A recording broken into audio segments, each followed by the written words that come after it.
آیت اللہ مرشی نجفی.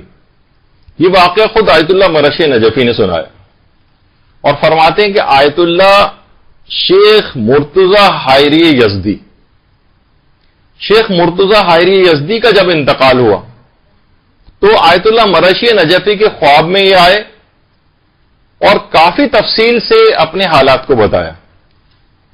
اور یہ آیت اللہ شیخ مرتضی حائری یزدی کون تھے؟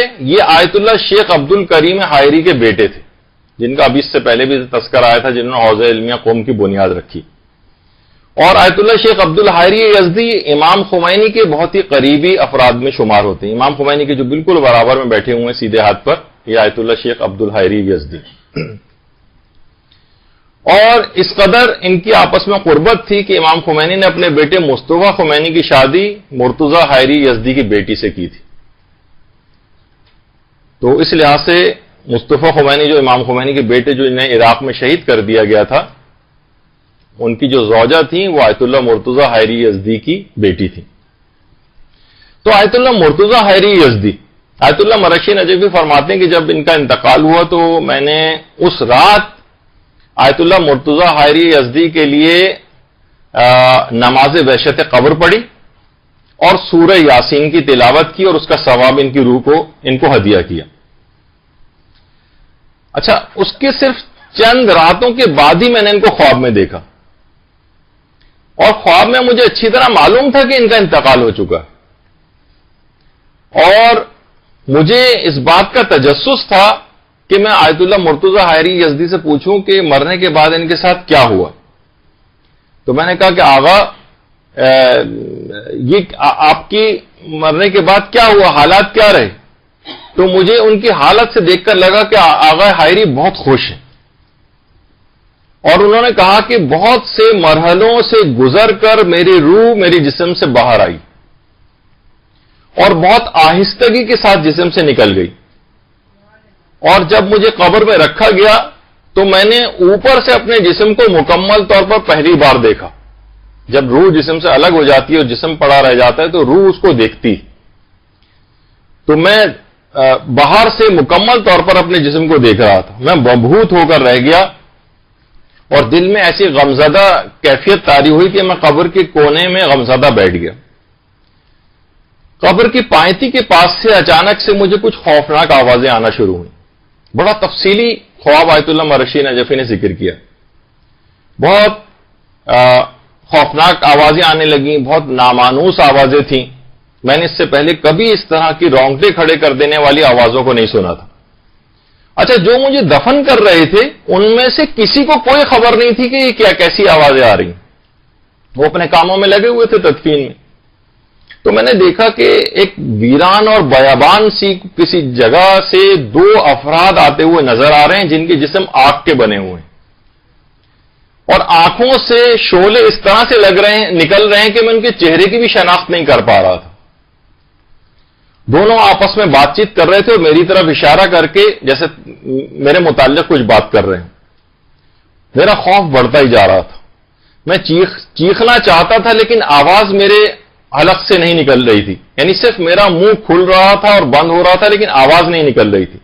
میں زمین پر سہما ہوا لیٹا ہوا تھا، انتہائی خوفزدہ تھا. میں نے پوری قوت مجتمع کر کے بہرحال اپنے پروردگار کو پکارا، پروردگارا میری مدد فرما، اس موقع پر کون ہے جو تو تیرے علاوہ میری مدد کر سکے.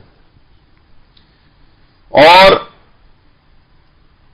اچانک اسی وقت مجھے اپنے پیچھے سے ایک انتہائی دل نواز، انتہائی روح پرور اور خوبصورت اور میٹھی آواز سنائی دی.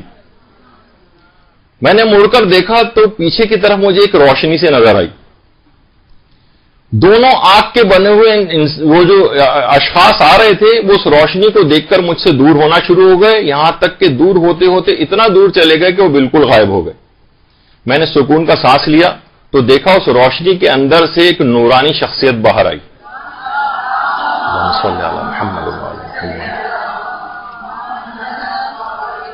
بہترین مسکراہٹ ان کے چہرے پر تھی اور کہا کہ کیا تم خوفزدہ ہو؟ میں نے کہا آقا ساری زندگی میں اتنا خوفزدہ نہیں ہوا جتنا اس وقت خوفزدہ ہوا.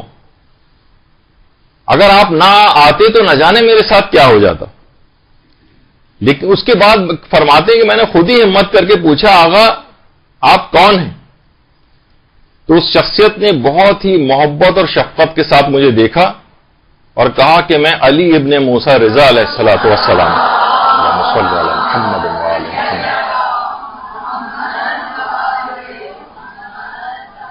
اور کہا ہے مرتضی حائری تم 38 مرتبہ ہماری زیارت کے لیے آئے تھے، اب میرا بھی یہ فرض بن گیا ہے کہ میں تمہاری قبر میں 38 دفعہ تمہاری زیارت کے لیے آؤں، اور آج اس زیارت کا پہلا دن ہے، ابھی مجھے 37 دفعہ تمہاری زیارت کے لیے مزید آنا ہے۔ تو بہت سارے دیکھیے افراد اس طرح کے ہیں کہ جو آج بار بار زیارت پہ جانے پر لوگوں کو اعتراض کرنے لگے، بھائی بار بار دیکھیے ہر سال زیارت پہ چلے جاتے ہیں، ہر سال عمرے پر چلے جاتے ہیں، اس سے بہتر تھا یہ لوگ جو ہے نا قریب کی امداد کر دیتے، فلاں پروجیکٹ کے اندر کام کر دیتے۔ تو دیکھیے یہ کسی نیک کام کو روک کر کسی دوسرے نیک کام کی معرفی نہ کیا کریں۔ جو عام طور پر نوٹ بھی یہ کیا گیا وہ افراد جو ہر سال حج و عمرہ زیارات اس طرح کی چیزوں کے اوپر جاتے ہیں، اللہ ان کو اتنی توفیق بھی دیتا ہے کہ وہ غریبوں کی امداد بھی ساتھ ساتھ کر رہے ہوتے ہیں۔ تو ضروری نہیں کہ ایک نیک کام سرے سے بند کیا جائے اس کے بعد کوئی اور دوسرا نیک کام تب کیا جائے، دونوں کام ساتھ بھی ہو سکتے ہیں۔ تو بہرحال آیت اللہ مرشی نجفی فرماتے ہیں کہ میں نے یہ جو عمل انجام دیا تھا ان کے لیے 2 رکعت نماز وحشت قبر پڑھی تھی، اور اس کے علاوہ میں نے سورہ یاسین پڑھی تھی۔ تو آیت اللہ مرتضی حائری یزدی اس کے بعد میرے جو ہے وہ خواب میں آئے اور مجھے یہ ساری جو تفصیل انہوں نے بتائی۔ تو بہرحال ایک دماغ میں یہ رہے کہ کوئی بھی نیک کام ہمیشہ انسان کو مختلف نیک کام کرتے رہنا چاہیے۔ اب جیسے کہ ابھی آپ زیارت کا تذکرہ آیا، قبر میں ہر نیک عمل کسی نہ کسی صورت میں فائدہ پہنچائے گا۔ نمازوں کا بھی آپ نے سلسلہ دیکھا، زیارات کا سلسلہ، اس کے علاوہ اور بھی بہت سارے موارد جو موت کی گفتگو میں نے نقل کیے تھے جو قبر میں اس لحاظ سے ہر نیک عمل فائدہ پہنچانے والا۔ برحمتک یا ارحم الراحمین وصلی اللہ علی محمد وآلہ الطاہرین۔